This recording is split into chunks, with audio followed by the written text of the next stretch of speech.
बासेड़ी की विधि। चैत माह के कृष्ण पक्ष की सप्तमी या अष्टमी को शीतला माता की पूजा की जाती है। माता शीतला की पूजा करने वाले उपासक उस दिन प्रातः ब्रह्म मुहूर्त में उठना चाहिए। नित्य क्रिया से निर्वत होकर शुद्ध ठंडे जल से स्नान करना चाहिए। उसके पश्चात साफ सुथरे लाल पीले वस्त्र धारण करे। शीतला माता की पूजा ठंडे वार को करनी चाहिए। शास्त्र अनुसार शीतला माता की पूजा सुबह सर्वोदय से पूर्व करनी चाहिए। शीतला माता की पूजा स्त्रियां अपने पुत्र व पुत्रियों की उन्नति, उत्तम स्वास्थ्य व परिवार की सुख शांति के लिए करती हैं। इसमें माता को ठंडी चीजों का भोग लगाया जाता है, इसी कारण इसे बासेड़ा कहा जाता है। शीतला माता की पूजा के लिए 2 थालियां तैयार करें। एक थाली में दही रोटी, नमक पारे, पुआ, मठड़ी, पापड़ी, राबड़ी व सप्तमी के रोज अन्य जो पकवान बने हों रखना चाहिए। दूसरी थाली में रोली, चावल, वस्त्र, सिक्का, हल्दी, बाजरा, मूंग, मेहंदी व ठंडे पानी से भरा मिट्टी का सिकुड़ा रखे।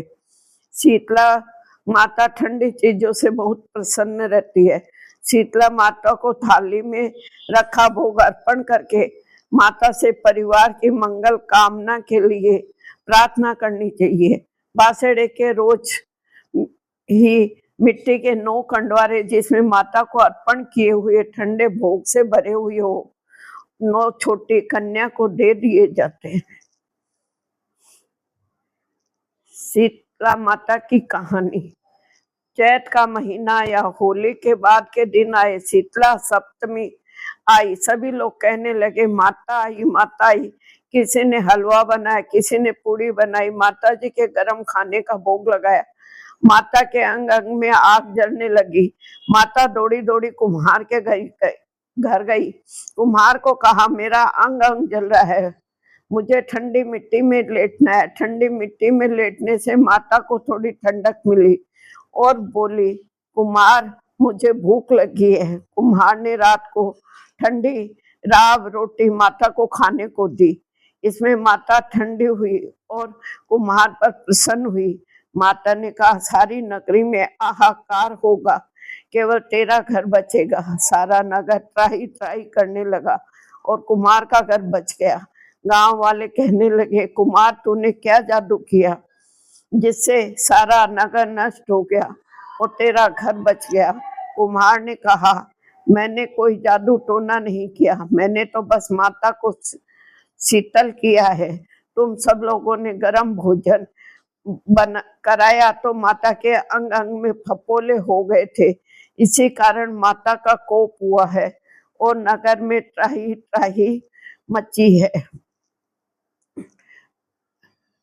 लोगों ने पूछा माता कहाँ है, तो कुम्हार कहने लगा माता नीम के नीचे ठंडी छाया में बैठी है।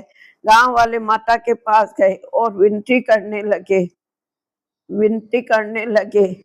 माता बोली तुम सभी ने मुझे गर्म भोजन करवाया जिससे मेरी जीभ पर छाले हो गए और कुम्हार ने मुझे ठंडा भोजन कराया जिससे मुझे ठंडक मिली, इसी कारण सारा नगर नष्ट हो गया और कुम्हार का घर मेरी कृपा से महल बन गया। लोगों ने पूछा माता अब हम क्या करें, तो माता बोली होली के 7 दिन बाद शीतला सप्तमी आती है। उस दिन सभी गांववासी स्त्रियां छठ के दिन बनाए ठंडे खाने से मेरी पूजा करें व भोग लगाएं। 12 महीने बाद वापस शीतला सप्तमी आई। राजा ने सारे गांव में ढिंडोरा पिटवा दिया कि होली के बाद जो छठ आएगी उसको ठंडा भोजन बनाए और पूजा करे, यानी कि कोई सिर नहीं धोए, छीलना कूटना पीसना नहीं करे। छठ के बनाए भोजन से माता की सप्तमी को पूजा करें। लोगों ने जैसा कहा वैसा ही किया। माता प्रसन्न हुई, सारे नगर में आनंद हुआ।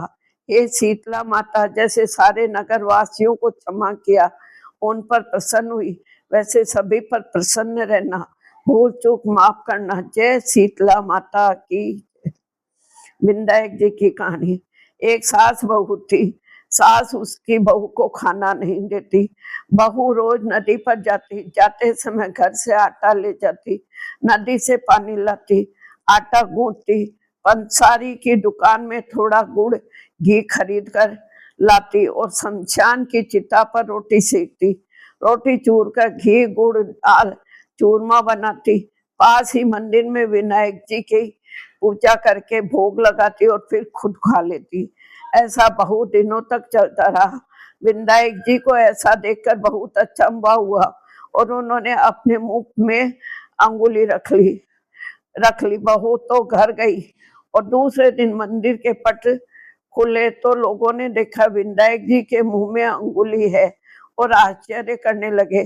सब लोग मंदिर में जमा हो गए।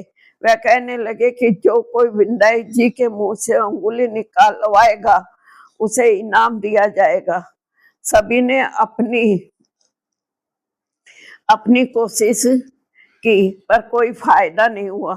बहू ने अपनी सासू से कहा, मैं कोशिश करती हूँ। सासू बोली, इतने बड़े बड़े कुछ नहीं कर सके, तुम क्या करोगी? पर बहू ने कहा, मैं विनायक जी के मुंह से अंगुली निकलवा ही दूंगी। गांव वाले मंदिर के आंगन में एकत्रित हुए। बहू आई, निज मंदिर में जाकर कपाट बंद कर लिए और विनायक जी से बोली, मैं मेरी